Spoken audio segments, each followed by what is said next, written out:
Dr. Miller here with a video of another book club. Well, thank you for joining my channel, by the way. I hope you will subscribe. Check out my other book clubs, journal clubs, rants, and educational videos, anything related to exercise, sports science, nutrition science. I'm going to be talking about it.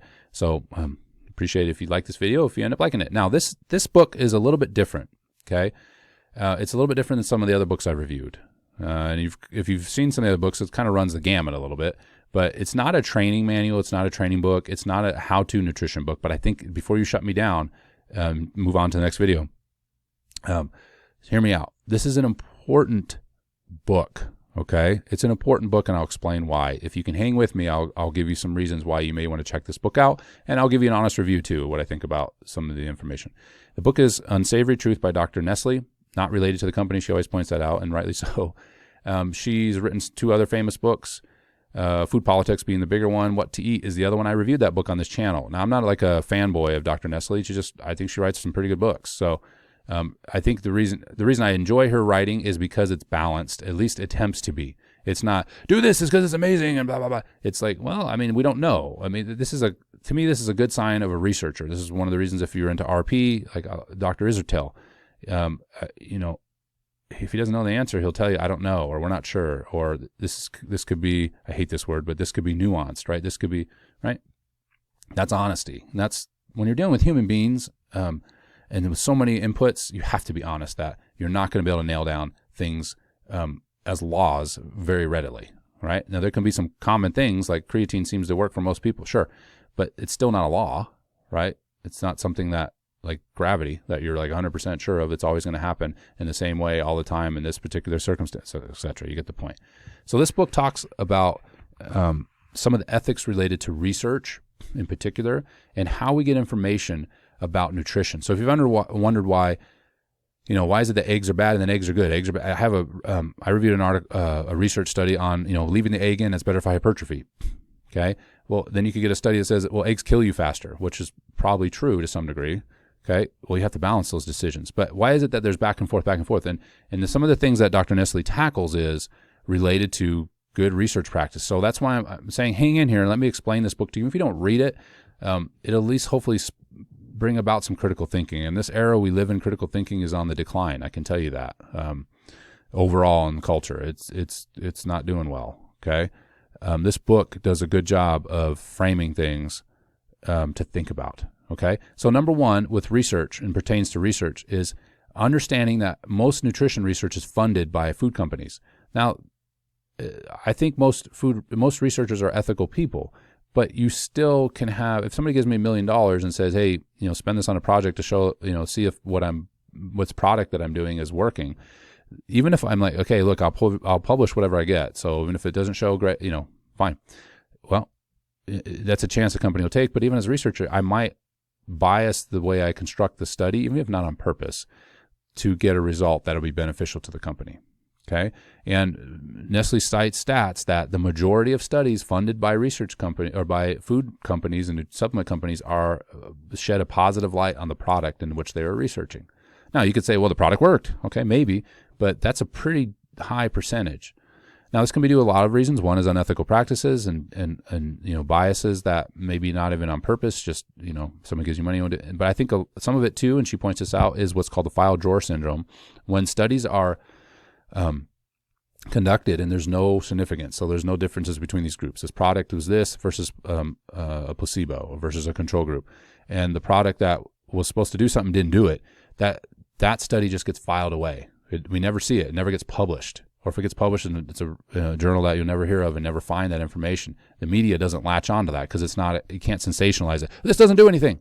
Okay. Well, I mean, that's not as exciting as, oh, this improves, health outputs by 5,000%, or obesity is, if you just do this, you'll be super skinny and look like an Instagram model, right? I mean, that's more, they can sensationalize that a little bit more. And so that's a big problem. We have no idea how many studies will never see the light of day that would have been very helpful in clarifying certain areas. Like, if we found out this product didn't work or this particular diet approach didn't work any better than the other, we've lost that information. That doesn't mean studies that don't find significant results aren't published. It just means we don't know how many haven't been published. And, researchers want to find significance. That's how you get sensationalized. That's how you win awards. You don't win research for things that don't work, right?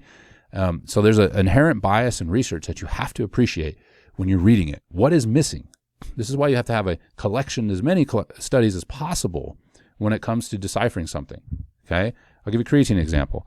There's been a lot of research done on creatine now, and it seems to point to efficacy and safety. It's good, but I wonder how many studies on creatine have been done that didn't show anything. I don't know. Maybe there's not many, but I don't know that percentage. You have to have that skeptical approach to research when you read it. That way you don't get, I always say move at a glacier's pace, okay, especially in exercise and sports science, because there's so many ideas out there. There's so many ideas out there that it's easy to get dragged along and blown around by the winds of doctrine, to take from a good book. Go slow, okay? I'm amazed that the fundamental truths, like in training and nutrition, come out over and over again. Like, read these studies like, is it good to go to failure or not to failure? Well, I learned this back when I was in high school, before I was even a strength conditioning anything or other, or I had a PhD, is that, hey, isolation lifts, you probably go to failure on those once, a little more, at least the last set, like biceps curls. But bench press, probably not a good idea, because it accrues a buttload of fatigue and maybe joint stress that you don't need, and technique falls apart because it's a more complicated exercise. And then we have research like, ooh, we found this out. This is amazing. Okay, and I'll probably review that research. And I'm not ripping on the researchers. What I'm ripping on is that we look for sensational things, and perhaps just a tried and true moderation in food. Eat fruits and vegetables, right? Don't obsess about one macro over the other necessarily, right? And that could be nuanced or periodized once in a while, but we don't need to obsess over those things. Like you don't have to cut one macro. Any diet that does that, and Nestle points this out as well. But this is again common sense. Anything that cuts out one macro, I would be very concerned with. So if research that promotes one macro over the others, to the point where the others are either completely washed away or only one other one can tag along, that's problematic. So even studies that talk about protein, I want to see that they're not just pushing an all protein diet. I know you carnivore fans out there will probably be pissed off when I say that, but that's not a balanced diet. Neither is keto. Okay, neither is the Western diet, that is deficient in protein typically and very high in fat and carbohydrates. Typical Western diet. So anyway, that's the first thing, is understand where the funding. I always say follow the money. Follow the money. Okay. Read the conflicts of interest when you read a nutrition, even if it's a press clipping about some reporter interviewed a researcher. Who funded it, right? Many times the reporters are biased too. You don't know who they're in cahoots with. I don't mean in cahoots necessarily even sinister way, but they just, again, you get influenced by things. If somebody sponsors me, I'm an RP diet coach. I need to disclose that conflict, that I think RP has a superior method approaching food. Now, are they the only ones doing it that way? No, but they use whole food, like real food, whole food. Eat the food. Don't rely on supplements to see gains in health and performance, right? So, I have a bias too, okay? We all do. We all are biased. But when you read research, you need to just walk into that, run the study, and know that you need to be a skeptic. It's okay to be a skeptic when you're reading things, okay? Move like a glacier. All right, so that's number one, is no funding, okay? No funding. Number two is think about the research design when you analyze studies, okay? When a study is constructed, is it already set in such a favorable light? So in other words, if a control group is people that have never exercised in their lives in their 50s, and this is an extreme example, of course, and the active group is exercising 5 times a week and they're 25 years old, well, that you're setting yourself for victory. Now, it doesn't get as extreme as that, but one of the things I've pointed over the years is, why do we use sedentary controls? Why is that the baseline? Shouldn't we use active people as the baseline? And then whatever is done in addition to their activity, what we could determine is good physical activity, isn't that a good thing? Right? And so when we look at something like study design, I always harp on who are the people that were studied. That's the first place I go when I read a research article. Who are they? If they're untrained people, or if they're people that I'm comparing to sedentary, I need to know that. It doesn't mean the study isn't good or a valuable study. I need to know who we're studying. And then I need to know, not only is it statistically significant, but is it practically significant? Okay? I'm going to step on some toes here, and I'm going to do it anyway. I see a lot of parallels to what's going on with the pandemic, or an endemic, where, depending on where you are, is we have to look at research critically. Okay? You can't just follow general information on something. Like, find out this data for yourself. It's okay to do that. We used to do that all the time. You don't need a PhD to carefully read research. Okay, you might not understand the statistics, but you can look and see if something does something supposedly and it's statistically significant. Okay, how many people does that actually translate into? So if something's statistically significant, well, that's like 3 extra people among 4,000. You have to understand stats here is the more people you sample, the greater likelihood you're going to get significance. Okay, and this is why using some different things like confidence intervals, and if you don't understand stats, it's okay, but just saying like a range around what we think is significant or not. Well, what's the range? If the range is such that it might not be significant, then we need to know that. Okay, this is how we can stay out of the weeds on some of these ideas that are out there. You need to know the practical application. So it's, let me give you another example.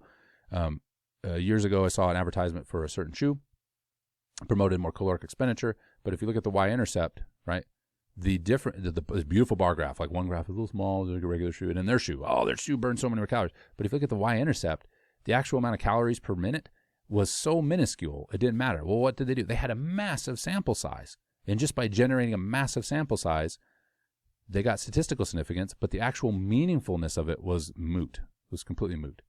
Okay, so knowing and comparing it to, right, what are we comparing this to? If we're comparing, I took a supplement and it made me so much more super jacked. Well, compared to what? Not taking a supplement at all? Well, compare it to like a healthy diet. That would be a better choice, right? Again, what you're comparing to matters. The people you're studying matters. And in the magnitude of the change, not just statistical significance, but the magnitude of change, the real magnitude of change is something to consider. Okay, I'm not saying statistical significance isn't important, but you have to know the limitations of it in order to correctly decipher information. Okay, this is, again, why we get all over the place with some of our nutrition. And the last one I'll talk about, and I'll talk about the book in general then, these are points that the book are bringing up, is what's disturbing, and there's some correlations of what's going on in the pandemic too, is the interaction of industry and corporations, industry and government.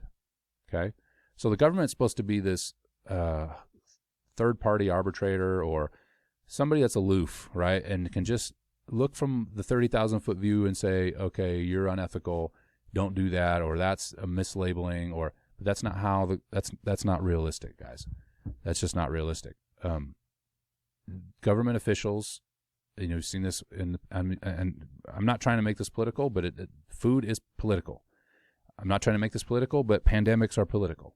Okay, like it or not, they're political. Follow the science. The science is heavily tied with politics, and this is one of the reasons nutrition will teach you a lot about being skeptical, because if somebody that's on the USAID, somebody that is promoting the products of for a food pyramid is also on the board of the company, right? That's a problem. That's a conflict of interest. So if I'm on the board that promotes eating grains, but I am on the board of a company that makes grains, that's a problem, right? And so promoting the product through the channel that should be regulating the product is a problem. And that's, I won't use the word rampant.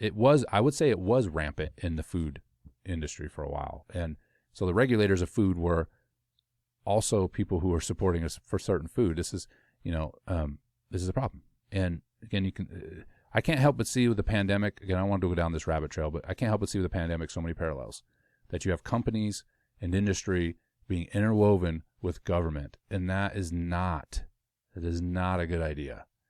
You have a lot of ethical problems that arise out of that. And this is one of the reasons with nutrition that there's a lot of conflicting information. There could be, I have no idea.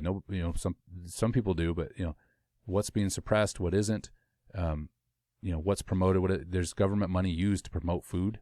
And this book talks about those channels in which it is, and it's not a shocker, I'm sure. Promote certain growers. That's why you hear some food is a superfood for a while, and then it moves on to the next one. A lot of that has to do with government sponsorship. Okay, so that's not conspiracy. At least a lot of people call it conspiracy. This is a good book, though, from an author that is reputable and has built a legacy, I think, in her writing of investigative and journalism. Really, She's a PhD in dietetics. Okay, or no, in dietetics. I think she's a microbiology master's degree. Was a professor at NYU. She's emeritus now, meaning she's retired. Dr. Nestle is credentialed, and I think I would disagree with probably some of her politics, to be honest with you, and I'm okay with that. I think that's, to me, it brings even more credibility to the book, because she's looking at things, I think, with an honest lens. And she's trying to be as unbiased as possible, recognizing she is biased, but she's trying to be as unbiased as possible. She's assessing these important things. The end of the book isn't as exciting. It's kind of like steps to improving things. So it depends on if you're excited about research. Some of you might find that part of the book a little dry. But the first parts of the book, I'd say the first 3/4 of the book, I would highly recommend. Okay? It's not a how to lose weight book, but it is a how to not correctly, but how to decipher information effectively, and because the book's about understanding where the information is coming from. Okay, understanding where the information comes from. That's such a big deal, and we've lost that.